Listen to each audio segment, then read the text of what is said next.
So I want to talk to you guys about buyer's remorse because it's one of the most important things once signing a new client. And immediately upon signing a client is going to say to themselves internally and subconsciously, am I going to buy from this guy ever again? And between that and time to value and throughout the entire process from when ads launch. So there are multiple different ways or times along the journey from the moment a client pays you in which they are saying to themselves internally, will I buy from this dipshit ever again? And so this is what's extremely important. As leaders, our job on the sales calls is obviously to influence them in the right direction. I just closed a deal today and I spent 90 minutes, an additional 30 minutes with this guy because I was trying to influence him in the right direction. He was super nervous, super skeptical, we've been burnt before in the past by multiple different agencies. And those lead gen companies almost ended in lawsuits. And he broke this down for me in the entire discovery. And at the end, I was like, okay, I need to make sure I tread with this guy lightly, care about him, care about his results, and guide him in the right direction. And so immediately upon signing, this is what happens. You tell them exactly what's going to happen next. Lay out the exact steps and the exact path as to what is going to happen. The moment a client signs, there are a couple of things that we need to be doing. The first is saying clearly, confidently, competently what's going to happen, and that is I'm going to send them the onboarding form. Well, first off, congratulate them. This is important. Congratulate them. Send them the onboarding form.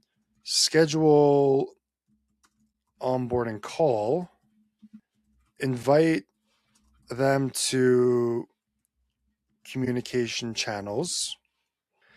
Lay out timelines for both onboarding and launch. Now we have onboarding call and we have launch call. Onboarding call ideally happens within the first 48 hours of them signing. The launch call will happen the day before ads go live.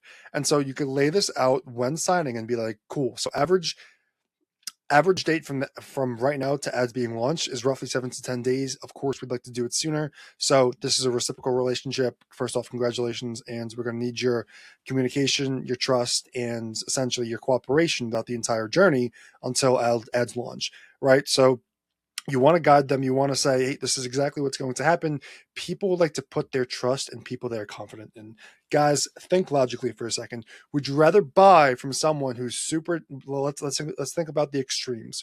Would you rather buy from someone who's super timid, shy, doesn't believe in what they're selling? This is the extreme on the far left. Far right, overconfident, massive ego. Who would you rather buy from? Obviously the guy with the massive ego who's overly confident and sometimes could even be talking shit. But you'd rather buy from that guy than the guy to the left. And so when making a point and when thinking about things, it's important to think about the extremes so that you want to get as close to the extreme as possible while also not being a complete, arrogant asshole, right? So buyer's remorse, we have to eliminate it as much as possible because when someone gives you 5K and it's like not to some people it's a lot of money, to others it's not. And so like if you sign the contractor who's making 15 20K a month profit with family and a mortgage and all this, that's probably a decent amount of money to them, and they want to put their trust and money into you. And so in return you have to lay out the steps and the path. I can't emphasize this enough because again, if you don't do this correctly, what is this going to cost you? This is going to cost you loads and loads of money on the front ends when upselling, downselling, cross-selling, increasing LTV, lifetime value. And think about it this way.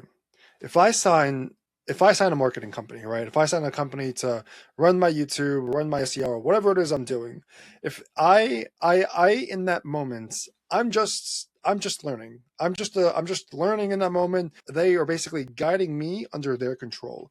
And so that's why you have to take the frame and authority as a leader and an expert and position yourself like that so they look up to you on sales calls. And it also sets the expectation throughout the entire relationship. This is what's important as well, is that this moment sets the rest of the relationship. And so if a client in turn sees like it's just chaos, there's no clear direction, they're gonna be like, I don't really know what's going on. And it's funny too, because when I hop on sales calls and when we ask prospect guys like, "Hey, what have you done? What did this marketing agency miss? Was there clear tracking and data? Was there clear ROI?" Like they don't know. I'm like, we don't want to be associated with those companies, right? Because those are the companies that burnt the prospects, and that's why they have their guards up in the first place. So we want to stay as far away from those shitty marketers as possible, and differentiate ourselves on the call so that they don't group us in the same bucket as them. So this is essentially buyer's remorse, how to eliminate it, be confident, stick to a clear path, and it shouldn't be customized to each client. This should just be a predictable machine that you could just run on repeat, teach others how to do once you start to scale and hire and delegate. So I hope this video helps, because this sets the expectation for the entire relationship. And first impressions truly do matter when buying something new. And also, last impressions also matter just as much, right? So I hope this video helps you guys. And hopefully, you could just take one thing of value and implement it into your agency.